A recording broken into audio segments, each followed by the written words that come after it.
are you all? I hope you all must be fine. So today I'm going to tell you about the laser. How do we just post on laser account? How to prepare laser account? What is laser account?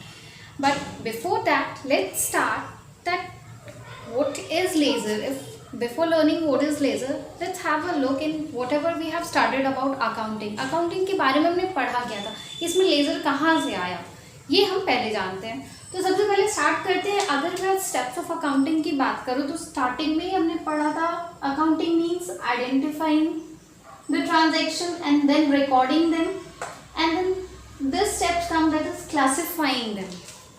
तो ये जो classification है, recording already we are doing in the journal book and other subsidiary books, that is the recording of entries. First हम उनको identify करते हैं, उसके बाद हम उनको रिकॉर्ड करते हैं in the original book of entry, that is the journal book or the journal proper books. Different kinds of journal books like other subsidiary book including purchase book, sales book. That's all enough. Next one, the next step that I have tell you about, the classifying. So classifying is the exactly step which means laser. Classifying ही वो step है जिसका मतलब हम जानते हैं कि laser होता है. एक्चुअली जब हम पोस्ट करते हैं तो उसमें जर्नल बुक में बहुत सारी डिफ़िकल्टीज होती है. जब हम if you want to find out a related entry और to know about a particular entry, then it is very difficult to turn again pages and pages because so many entries are recorded in a one day. So इसी चीज़ को कम करने के लिए, इसी workload को कम करने के लिए क्लासिफाइंग जो स्टेप है वो लाया गया और फिर जर्नल बुक से उसको हम डिफरेंट लेज़र बुक्स प्रिपेयर करते हैं, डिफरेंट अकाउंट्स प्रिपेयर करते हैं and that is called the classify. That means कि हम क्लासिफाई करते हैं एक एक चीज़ को डिफरेंट कैटेगरीज में और फिर वहाँ पोस्ट आउट करते हैं एंट्रीज़ को, जिससे कि अगर हमें किसी एक पर्टिकुलर चीज़ के बारे में जानना हो, जस्ट लाइक कैश के बारे में अगर जानना हो, कैश से रिलेटेड जो भी एंट्रीज है that will come to the different account, that is cash account. उसका एक सेपरेट क्लासीफाई कर लिया कैश को और उससे रिलेटेड एक सेपरेट एंट्री प्रिपेयर कर ली, दैट इज कॉल्ड क्लासीफाइंग. तो exactly classifying is the ledger. Next, अब ये तो हो गया meaning about the ledger. Next बात करते हैं व्हाट इज द नीड. तो need as I have told you कि अगर हम सिर्फ रिकॉर्ड करते हैं entries in the first step that is journal book में, अगर हम सिर्फ रिकॉर्ड करके रख लेते तो neither we nor classify it, neither we just summarize able to summarize और एनालाइज द एंट्रीज, जिससे कि ना तो हम बैलेंस शीट प्रिपेयर कर पाएंगे ना ही हमारा ट्रायल बैलेंस होगा और it will be very very difficult to find out the exact profit of the firm. So classify करना इसलिए भी ज़रूरी है और क्लासीफाइंग जो है हमारे वर्क को और ईजियर बनाता है. If we want to know anything about a particular account then we can easily find out it in a separate ledger account. So अब नेक्स्ट इसके बाद बात करते हैं about the format of ledger. तो format of ledger is just as we have studied earlier in the T shape account. ऐसे T shape में जो हमने पढ़ा था तो इसी के जैसा कुछ है, बट थोड़े से इसमें चेंजेस है टी शेप अकाउंट में. तो मैं आपको format I am just going to show you. This is the format. For example I have just taken here furniture because हमें स्टार्टिंग ऊपर में नेम ऑफ द अकाउंट लिखना पड़ता है. जैसे हम रिकॉर्डिंग ऑफ जर्नल बुक में ऊपर जर्नल लिखते हैं, उसी तरह जब हम क्लासीफाई करते हैं, डिफरेंट अकाउंट्स प्रिपेयर करते हैं, तो उसके ऊपर में कौन सा लेजर अकाउंट प्रिपेयर कर रहे हैं वो लिखना होता है. That is the name of the ledger account. अब फॉर्मेट की बात करें तो we are having 1 2 3 4 5 6 7 and 8 columns in this book, जिसमें सबसे पहला कॉलम होता है डेट का, then particulars and then here ये जो पतला सा हम जैसे जर्नल में बनाते थे एक कॉलम जो पेज नंबर शो करता है, तो यहाँ ये हमारा होता है JF. That is JF means journal folio. It means here we have to mention the page number of the journal book from where we are posting that entry. तो third column होता है जर्नल फोलियो. इसके बाद जो fourth column होता है that is the amount, जहाँ पे हम अमाउंट लिखते हैं उस पर्टिकुलर ट्रांजैक्शन का. इसके बाद again next date column, particulars, JF that is journal folio and amount column. Two equal parts में डिवाइडेड है, जैसे टी शेप में कहा, इधर 4 एंड इधर 4 कॉलम्स. और दोनों मिला के, और उधर साइड को हम, ये हमारा डेबिट साइड होता है और ये हमारा क्रेडिट साइड होता है, जैसे जर्नल में भी हम रिकॉर्ड करते हैं। तो फर्स्ट एंट्री जब हम फर्स्ट लाइन लिखते हैं तो if any account is debited तो we just mention it's that furniture account debit to whatever, जो भी कैश में परचेज किया या सेल आउट करे जो भी, तो वो हम रिकॉर्ड करें। तो यहाँ पे भी डेबिट और क्रेडिट, डेबिट साइड की एंट्रीज जो है वो हम इधर करेंगे और जो क्रेडिट वाली एंट्रीज होगी उसको इस साइड रिकॉर्ड करेंगे। That I will show you later posting जब मैं करूँगी। This time I am just explaining about the format. Afterward I will show you how we just post the entry and what are the rules of posting in Laser. So this is all about the format. ये होता है हमारा, इस तरह से format होता है। और इसी तरह से हम डिफरेंट जितनी भी कैटेगरीज में हम क्लासीफाई करेंगे अपने जर्नल ट्रांजेक्शन्स को, जो हमने जर्नल एंट्रीज में रिकॉर्ड कर रखा है जर्नल बुक में, उनके डिफरेंट कैटेगरीज क्लासीफाई होंगे और उतने ही सेपरेट डिफरेंट अकाउंट्स पढ़ेंगे इस तरह से, और फिर हम उसमें transactions related to that particular account will be recorded in this ledger account. Now अब next one is about the posting. तो पोस्टिंग हम कैसे करते हैं? For that I have to take an example and then I will show you that how we post. Before that I just want to tell you there is a one rule for posting in ledger, that is for debit side entries. जो भी हम debit side record करते हैं, for that we have to mention 2.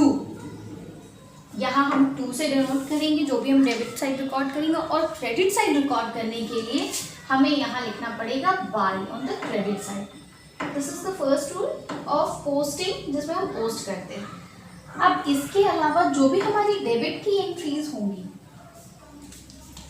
उसको हम कैसे debit side में लिखेंगे या क्रेडिट साइड में लिखेंगे, that now for that showing that I'm just taking one example, then I'll show you कि हम कैसे पोस्ट करते हैं लेजर्स में थ्रू द जर्नल बुक। तो यहाँ पे मैंने ऑलरेडी जर्नल बुक जो है वो प्रिपेयर कर रखा है। In question you have to prepare, transactions given होंगे और उससे आपको पहले जर्नल एंट्रीज प्रिपेयर करना होगा, then you have to post it in the ledger account. So I have already done the first step, that I have prepared the journal book, and from this I'll show you how we just record it or how we just post these transactions into the ledger book, separate ledger books. So start with the first one. Here the date column, the date are filled. 2019 year has been taken. 1st April 11th the date is taken. Now furniture account debit to cash account. The first transaction, it means furniture has been purchased in cash. That's why the entry has made 20,000 is the amount. Now for this here 2 accounts are coming, 2 names are coming. One is furniture and second one is cash. So we have to prepare 2 ledger accounts. But one thing is important, that while we are preparing the ledger accounts, only one transaction would be, from one transaction 2 accounts are going to be affected. So I'm just telling कि एक transaction से 2 account affected होते। तो जैसे यहाँ furniture है और cash, तो यहाँ इस एक ट्रांजेक्शन में फर्नीचर अकाउंट भी इफेक्टेड हो रहा है as well as the cash account भी। तो हम इस ट्रांजेक्शन को रिकॉर्ड करेंगे in both the account, furniture also and in cash account also. But ऐसा नहीं कि इसके बाद जब कैश यूज़ हो रहा है अदर ट्रांजेक्शन, तो हम कैश के लिए अलग अलग प्रिपेयर करेंगे, या फर्नीचर अगर और एक बार यूज़ हुआ हो या कई बार यूज़ हो रहा है, जितनी बार भी यूज़ हो, अगर हम if you are preparing for 1 year तो हम उसको एक ही लेजर अकाउंट में सारी पोस्टिंग करेंगे for 1 accounting year. So clearing all your confusions, let me start with the transaction and posting of them. So the first transaction is furniture account debit to cash account for 20,000 rupees. So first we are just taking the example of furniture account. This is the format of furniture account which I have already prepared. Now how should I post? तो furniture account यहाँ पे debit हुआ है, तो furniture account के debit side में हम posting करेंगे 2।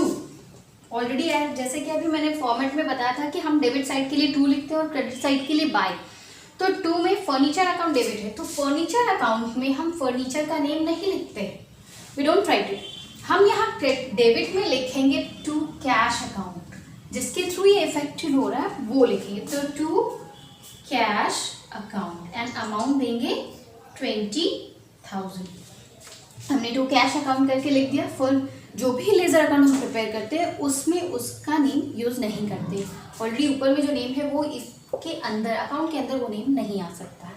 तो जो भी डेबिट है उसको क्रेडिट, उसका जो भी क्रेडिट वाला होगा उसको हम पोस्ट करेंगे। इसी तरह से हम सारी एंट्रीज जो है वो भी रिकॉर्ड करेंगे। फर्नीचर अकाउंट डेबिट है तो फर्नीचर के लेजर में यहाँ डेबिट साइड लिखा टू कैश अकाउंट करके।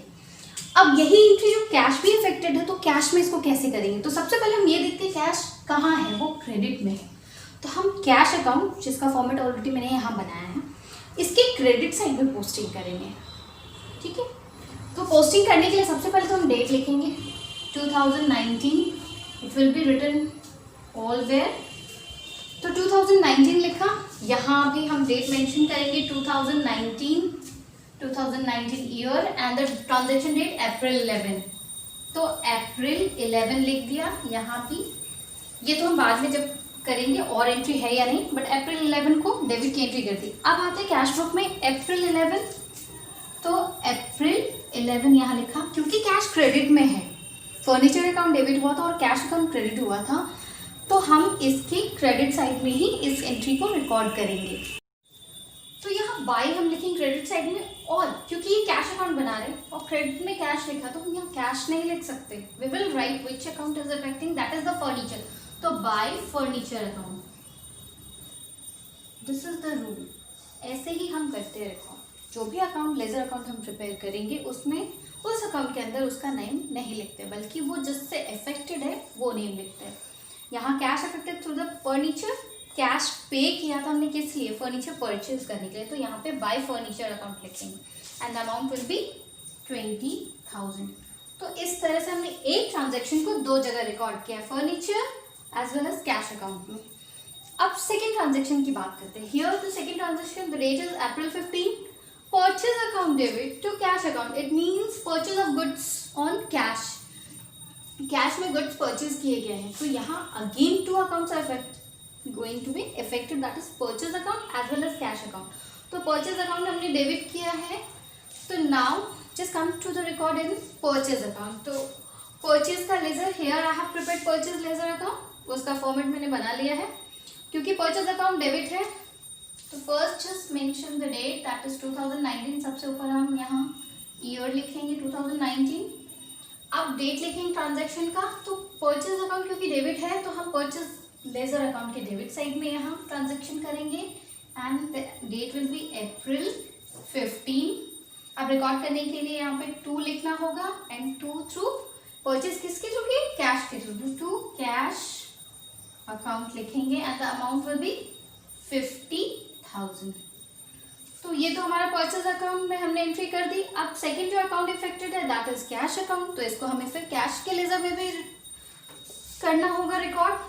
तो कैश अगेन यहाँ पे भी कैश जो है वो क्रेडिट में है, तो सेम उसी तरह अप्रैल हम डेट लिखेंगे अप्रैल 15 का जस्ट इसके नीचे, और फिर बाय परचेज अकाउंट यहाँ पे, क्योंकि हम कैश जो है वो कहाँ पे किए हैं, फॉर परचेजिंग ऑफ गुड्स, और अमाउंट लिखेंगे 50,000।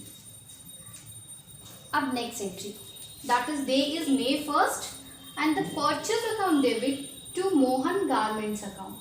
अब हम परचेज कर रहे हैं मोहन गारमेंट से, तो यहाँ पे भी दो अकाउंट इफेक्टेड है, एक तो परचेज और दूसरा मोहन गारमेंट्स का अकाउंट।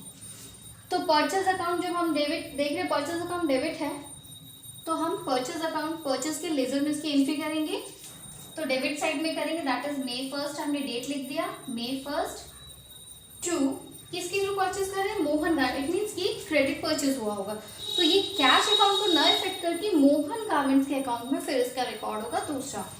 तो पहले हम यहाँ रिकॉर्ड करें टू मोहन गारमेंट्स। अब मोहन गारमेंट्स अमाउंट कितना हो जाएगा, 20,000 हो गया।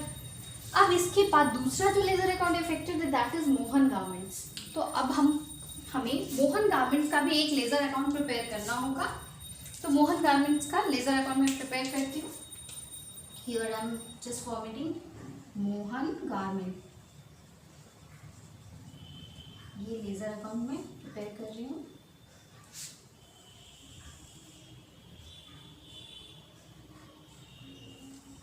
This is the format, date, particulars, JF, amount date, particulars, JF and amount.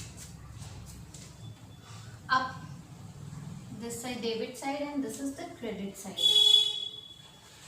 Date, particulars, JF, यहाँ अमाउंट के लिए रुपीज़ लिख दिया. Again date, particulars, JF and amount के लिए रुपीज़ लिख दिया. अब पोस्टिंग करें क्योंकि मोहन गारमेंट्स क्रेडिटेड है तो हम यहाँ मोहन गारमेंट्स के लेजर अकाउंट की क्रेडिट साइड में हम रिकॉर्ड करेंगे बाय परचेज अकाउंट, क्योंकि मोहन गारमेंट्स से परचेज किया गया. परचेज अकाउंट और अमाउंट फिल कर देंगे 20,000. अब already I have not mention the date 2019 किस डेट को ट्रांजैक्शन हुई. यहाँ पे हम डेट मेंशन करेंगे May 1. ये पोस्टिंग कर दिया. अब आते हैं नेक्स्ट ट्रांजैक्शन पे. नेक्स्ट है हमारा May 30 cash account debit to sales account. It means sales जो है वो कैश सेल्स हुआ होगा, ट्रांजैक्शन इसलिए ऐसे रिकॉर्ड किया है. तो अब कैश अकाउंट यहाँ डेबिट है तो कैश के लेजर अकाउंट पे आते हैं और डेट सबसे पहले फिल करते हैं, दैट इज May 30. अब क्योंकि डेबिट है तो हम यहाँ रिकॉर्ड करेंगे 2. अब कैश आया है तो किस वजह से आया है, क्योंकि यहाँ पे सेल्स हो रहा था कैश का, तो टू सेल्स अकाउंट. अमाउंट कितना है 70,000 तो हम यहाँ लिखेंगे 70,000. अब इसके बाद नेक्स्ट जो है इसे कैश अकाउंट में तो हमने पोस्टिंग कर दी. अब दूसरा अफेक्टेड अकाउंट है वो है सेल्स अकाउंट. तो हम सेल्स अकाउंट में इसकी एंट्री करेंगे. तो सेल्स का यहाँ मैंने लेजर प्रिपेयर किया क्योंकि सेल्स अकाउंट क्रेडिटेड है इसलिए हम सेल्स अकाउंट सेल्स के लेजर के क्रेडिट साइड में पोस्टिंग करेंगे. तो यहाँ पहले सबसे पहले फिल करेंगे date 2019 and date is May 30 डाल दिया. क्रेडिट है तो बाय करके मेंशन करेंगे बाय कैश अकाउंट अमाउंट 70,000. इस तरह से हम यहाँ रिकॉर्ड करेंगे. अब आते हैं मेरी लास्ट एंट्री में जिसमें है salaries account debit to cash account. It means salary pay की गई है कैश में. तो again here two accounts effective salary and cash. तो सबसे पहले हम सैलरी के लेजर में इसको रिकॉर्ड करते हैं जो कि सैलरी अकाउंट डेबिट हुआ है. तो सैलरी के लेजर में आते हैं यहाँ और फिर डेट फिल करेंगे. डेबिट साइड है तो debit side 2019 and the date is December 31st. To salary cash में पे कर इसलिए टू कैश अकाउंट और अमाउंट लिखेंगे 5,000. इस तरह से 5,000 हमने अमाउंट लिखते हैं. अब दूसरा अफेक्टेड अकाउंट है कैश का. कैश क्रेडिट है तो कैश के क्रेडिट साइड में हम लिखेंगे December 31st by salaries account and the amount is 5,000. तो इस तरह से हमने देखा यहाँ पे जितने भी जर्नल एंट्रीज मैंने कर रखे हर एंट्री हर ट्रांजैक्शन जो है एक साथ दो अकाउंट के इफेक्ट कर रहा है और एक ट्रांजैक्शन को हम दो जगह उसके लेजर्स को प्रिपेयर करें, उसकी पोस्टिंग दो अकाउंट्स में प्रिपेयर करें क्योंकि एक ट्रांजैक्शन में दो अकाउंट जो है वो इफेक्टेड होते हैं. तो इस तरह से जो एरर के चांसेस है लेजर की वजह से, ये जो क्लासिफिकेशन जो हमारा प्रोसेस है इसकी वजह से एरर की चांसेस कम हो जाते हैं क्योंकि हम एक साथ दो जगह रिकॉर्ड कर रहे होते हैं एंट्रीज को. इस वजह से तो classifying makes the work more easier. तो इस तरह से हम पोस्टिंग करते हैं. ये तो हो गया पोस्टिंग की बात, लेकिन इसके बाद का स्टेप होता है लेजर प्रिपेयर करने के बाद होता है उसकी बैलेंसिंग करना. हमने पोस्ट कर दिया बट हमको इसको बैलेंस करना होता है क्योंकि यही बैलेंस हम कैरेट करते हैं for preparing the trial balance. तो अब हम now I am going to tell you कि हम लेजर अकाउंट्स को बैलेंस कैसे करते हैं. तो मैं कोई भी अकाउंट लेती हूँ एग्जाम्पल के तौर पे. फिर सबसे पहले यहाँ फर्नीचर मैंने बनाया था तो मैं फर्नीचर को ही शो करती हूँ कि कैसे हम प्रिपेयर करते हैं. तो आई एम जस्ट एज्यूमिंग कि हमारा जो ईयर है वो 1 जनवरी से लेके 31 दिसंबर तक का ईयर है. ठीक है, that is not the accounting year but calendar year को मैंने अकाउंटिंग ईयर माना है और उसके अकॉर्डिंग मैं बना रही हूँ. क्योंकि हम जब भी बैलेंसिंग करते हैं किसी भी लेजर अकाउंट का तो that balancing would be done at the last day of the year. तो यहाँ हमारा लास्ट डे जो है वो क्या हो जाएगा December 31st हो जाएगा. तो क्योंकि इसमें पोस्टिंग एक ही हुई है फर्नीचर अकाउंट में टू कैश अकाउंट करके और कोई ट्रांजेक्शन नहीं है तो इसका बैलेंसिंग जो जब हम टोटल करेंगे तो हमारा डेबिट साइड का टोटल आ रहा है 20,000, but credit side it is nothing. Credit side में यानी कि हमें 20,000 फिल करना पड़ेगा क्रेडिट साइड में, तब जाके यहाँ ये 20,000 इक्वल होगा। और हम जानते हैं कोई भी लेजर अकाउंट जो है वो दोनों साइड, उसका डेबिट साइड और क्रेडिट साइड का अमाउंट जो है वो इक्वल होना चाहिए। तो हम इसको बैलेंस करने के लिए लिखेंगे, यहाँ पे डेट डालेंगे last day of the year December 31st। कोई जरूरी नहीं अगर वो अकाउंटिंग ईयर होगा तो if it is starting from 1st April then the year end will be 31st March। तो यहाँ क्योंकि मैंने कैलेंडर ईयर लिया है इसीलिए यहाँ हो जाएगा बाय। अगर ये कैलेंडर ईयर नहीं होता तो हमारा जो डेट है वो यहाँ हो जाता, क्योंकि ये 31st March को एंड होता तो हम यहाँ डेट लिखते, ईयर भी यहाँ चेंज हो जाता, 2020 हो जाता 19 के बाद 20, क्योंकि 31st December के बाद जब 1st January आता तो जो ईयर है वो 20 हो जाता, तो 2020 लिखते। और हमारा लास्ट डे क्या होता है March 31st, accounting year and होने का 31st March को हमारा ये अकाउंटिंग ईयर क्लोज हो जाता है, तो उस दिन हम यहाँ लिखते हैं। और हम बैलेंस करेंगे बाय बैलेंस CD से, ऐसे बैलेंस CD हम लिख के बैलेंस करेंगे।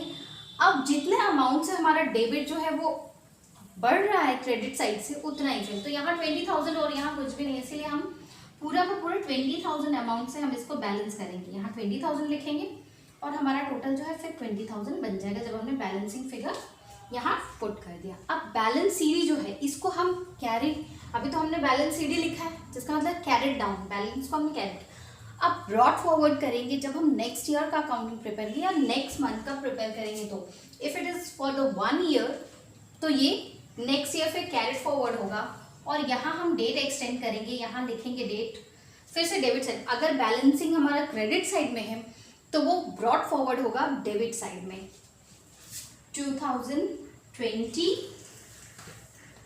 एंड डेट विल बी, क्योंकि हमने यहाँ 31st March ईयर एंडिंग लिया है तो April 1st हमारा फिर से हो जाएगा April 1st, first day of the year. और टू बैलेंस BD लिखेंगे ब्रॉड डाउन और यहाँ अमाउंट लिखेंगे 20,000। ये हो गया हमारा ledger account complete of furniture. ठीक है, फर्नीचर का लेजर अकाउंट हमारा इस तरह से कंप्लीट है। अब इस बैलेंस के साथ हम और भी जो ट्रांजैक्शन होंगे नेक्स्ट ईयर उसको फिर मेंशन करेंगे, या नेक्स्ट मंथ का जो होगा उसको हम करेंगे। इस तरह से हम बैलेंसिंग करते हैं। जैसे कि अभी अब मैं आपको परचेज अकाउंट का एक और बैलेंसिंग करके दिखाती हूँ परचेज अकाउंट का। यहाँ हम देखें परचेज अकाउंट के टोटल जब हम कर रहे हैं तो यहाँ क्रेडिट साइड में कुछ भी नहीं है और डेबिट साइड में दो ट्रांजेक्शन हैं और उनका टोटल होता है 70,000। इट मीन्स परचेज अकाउंट का जो क्रेडिट साइड है वो 70,000 से कम हो रहा है। तो यहाँ हम क्योंकि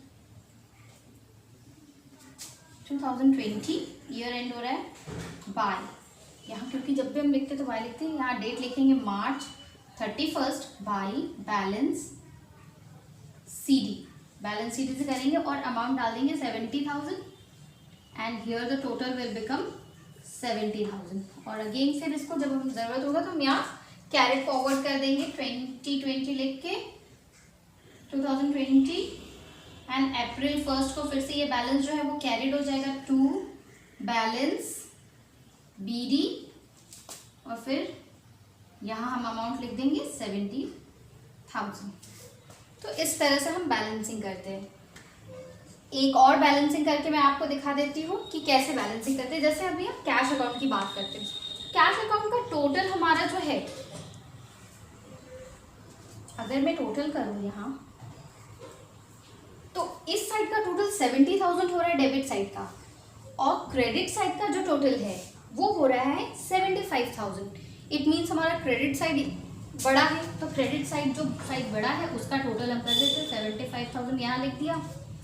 अब इधर भी 75,000 ही टोटल अमाउंट चाहिए, बट क्योंकि ये 70 यानी कि 5,000 से हमारा इधर का बैलेंस जो है वो कम हो रहा है तो हम इसको बैलेंस करेंगे 2020 March 31st टू बैलेंस